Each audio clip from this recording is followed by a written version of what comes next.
Hello everyone, welcome back to Rinkita wife channel. तो मेरा नाम है रिंकिता और मैं अभी डीएलएड कर रही हूँ government college diet Rambagh Muzaffarpur से। तो दोस्तों, सीटेट एग्ज़ाम अब धीरे धीरे करीब आ रहा है और अब टाइम वेस्ट करने का बिल्कुल भी समय नहीं है। इसलिए आज की ब्लॉग में आप लोग के साथ अपना पूरा CTET preparation time table share करने वाली हूँ कि मैं पूरे दिन कैसे पढ़ाई करती हूँ और किन सब्जेक्ट पर ज़्यादा फोकस कर रही हूँ।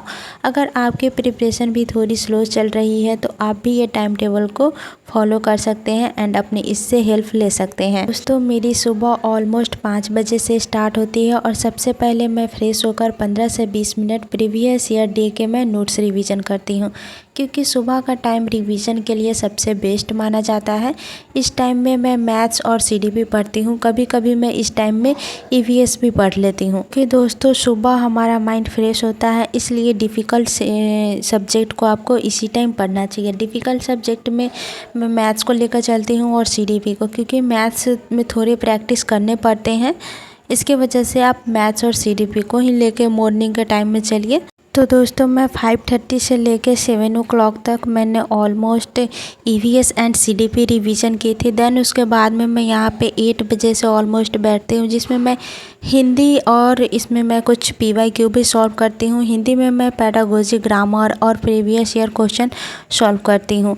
तो दोस्तों, ईवीएस में आपको एनसीईआरटी बेस्ड कंसेप्ट और इम्पॉर्टेंट पीवाईक्यू रिवीजन कीजिए, क्योंकि सीटेट में कई क्वेश्चन आपको डायरेक्टली कंसेप्ट बेस आपको आ जाते हैं। डायरेक्ट वो एनसीईआरटी के लाइन भी आपके आ सकते हैं। सो मैं सजेशन करूँगी कि आप लोग ईवीएस के लिए एक बार एनसीईआरटी को ज़रूर रीडिंग कीजिए। तो दोस्तों, आप लोग कुछ लोग पूछ रहे हैं कि आपकी सिलेबस कहाँ तक कंप्लीट हुई है, तो उसके लिए मैं ऑलरेडी वीडियो अपलोड की हूँ। आप वहाँ से देख सकते हैं कि मेरी सिलेबस अभी कहाँ तक कंप्लीट हुई है।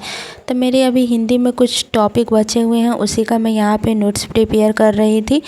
और ये प्रमोद सर का ही क्लास है जो कि सचिन एकेडमी पे ही चलती है। वो ये बहुत पुरानी लेक्चर वाली है, आप वहाँ से प्लेलिस्ट में जाके देख सकते हो। इसमें ज़्यादा नहीं डली हुई है, आपको 2-3 लेक्चर ही देखने को मिलेगी। बट मैं किसी भी तरह इधर उधर से प्रैक्टिस तो मैं कर ले रही हूँ, उसके लिए दिक्कत नहीं है। बट आपने अगर बिना थ्योरी पढ़े प्रैक्टिस करोगे तो वो आपको क्वेश्चन आपके सही नहीं होंगे, ज़्यादातर आपके वो रॉन्ग ही होंगे। तो मेरे यहाँ पे हिंदी कंप्लीट होने के बाद में मैं यहाँ पे साइंस के लिए स्टडी कर रही थी। तो साइंस में मैं काजल धामी मैम से मैं यहाँ पे कंसेप्ट एंड एनसीईआरटी रीडिंग करती हूँ और बच जाते हैं मेरे एमसीक्यूज़। तो एमसीक्यूज़ के लिए मैं सचिन एकेडमी को फॉलो करती हूँ।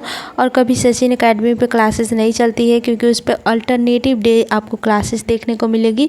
तो मैं केवल टीचिंग नाम से चैनल है, मैं उसको भी कभी कभी फॉलो कर लेती हूँ। जब भी मुझे पीवाईक्यू लगते हैं कि हाँ पीवाईक्यू करवा रहे हैं तो मैं पीवाईक्यू के लिए बस फॉलो करती हूँ। लेकिन कंसेप्ट के लिए मैं ओनली काजल धामी मैम से ही प्रिपेयर कर रही हूँ। पेडागोजी वाले सेशन हो या फिर ये कॉन्टैक्ट वाले सेशन हो, कोई भी सेशन हो, मैं काजल धामी मैम से ही कर रही हूँ कि ये काफ़ी इजी वे में और बहुत कम की पॉइंट में समझा देते हैं। मैं यहाँ 11 बजे से लेकर 12 बजे तक मैं साइंस की स्टडी कर रही थी और मैम इसमें प्रीवियस ईयर क्वेश्चन भी सॉल्व करवाती है। तो दोस्तों, अगर आप सच में सीटेट क्लियर करना चाहते हो तो पीवाईक्यू प्रैक्टिस को बिल्कुल इग्नोर मत कीजिए। आप पीवाईक्यू सॉल्व करने से ही आपका एग्ज़ाम पैटर्न समझ आएगा और आपका कॉन्फिडेंस भी बढ़ेगा।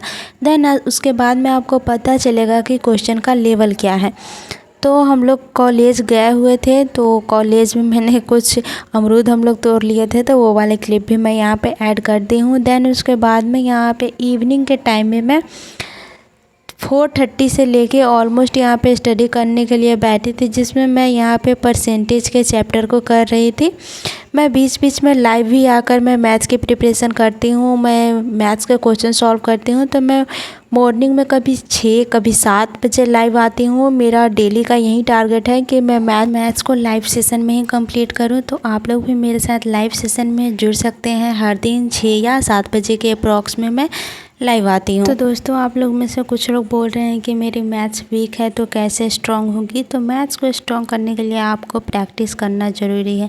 आपको जितने क्वेश्चन मिल रहे हैं उतने से आप प्रैक्टिस करने की कोशिश कीजिए। आप वीडियो देख के प्रैक्टिस कर सकते हैं या फिर आप सिर्फ पीडीएफ के अकॉर्डिंग भी आप प्रैक्टिस कर सकते हैं। मैं ज़्यादातर वीडियो देख के ही प्रैक्टिस करती हूँ और मैं जो पहले फर्स्ट टाइम पढ़ती हूँ उसको मैं वीडियो देख के करती हूँ, कभी कभी सेकंड टाइम भी मैं वीडियो देख के ही कर लेती हूँ, क्योंकि लगता है कि मेरे से नहीं होगा तो मैं सोचती हूँ कि वीडियो ही देख लूँ। क्योंकि मैथ्स थोड़े हैं, ये टॉपिक सब्जेक्ट हो जाते हैं, उतने भी टफ नहीं है, बट हाँ जो मैथ्स बैकग्राउंड से नहीं होंगे, जो बायो बैकग्राउंड से होंगे, उनके लिए थोड़ा चैलेंजेज हो सकता है। तो आपको क्या करना होगा कि आप प्रैक्टिस पे ज़्यादा फोकस रखिए। आप जितना PYQ सॉल्व कीजिएगा, जितना ज़्यादा प्रैक्टिस कीजिएगा, उतना ही आपको इसमें स्कोर इम्प्रूव होगी। तो दोस्तों अब तो DLED का भी फर्स्ट ईयर का एग्ज़ाम है, तो मेरा उस भी एग्ज़ाम में मुझे फोकस करना पड़ रहा है और प्लस CTET का भी तैयारी करनी पड़ रही है। तो मैं बीच में कभी कभी मैं DLED का भी पढ़ लेती हूँ, गैस में ख़रीदी हूँ। तो आप लोग में से अगर कोई होंगे DLED फर्स्ट ईयर के या फिर फर्स्ट सेमेस्टर के,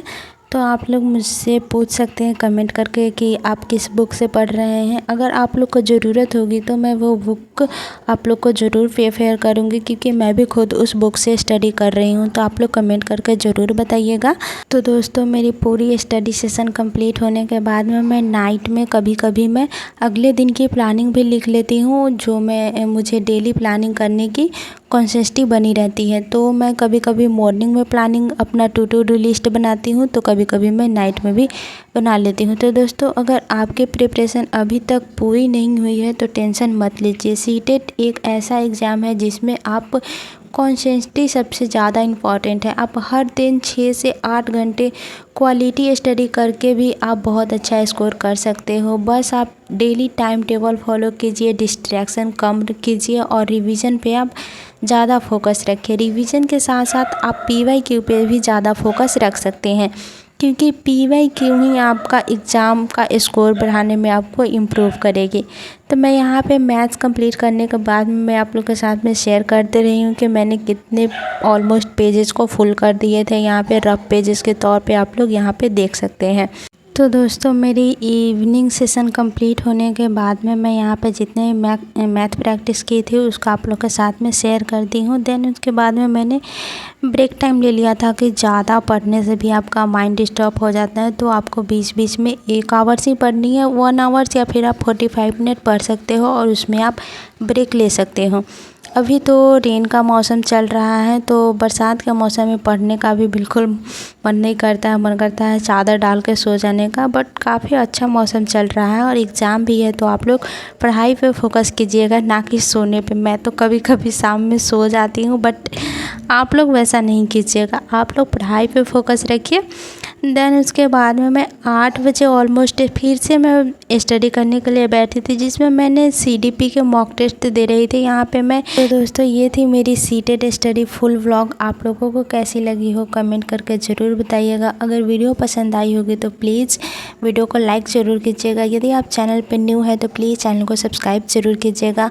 और आप कमेंट करके बताइएगा कि आप रोज़ कितने घंटे अभी स्टडी कर रहे हो, क्योंकि अभी एग्ज़ाम आपके नज़दीक है। तो हम सब मिलकर CTET 2026 ज़रूर क्रैक करेंगे। See you in the next vlog. दोस्तों आज के लिए बस इतना ही। Bye bye, take care, thanks for watching this video and happy studying.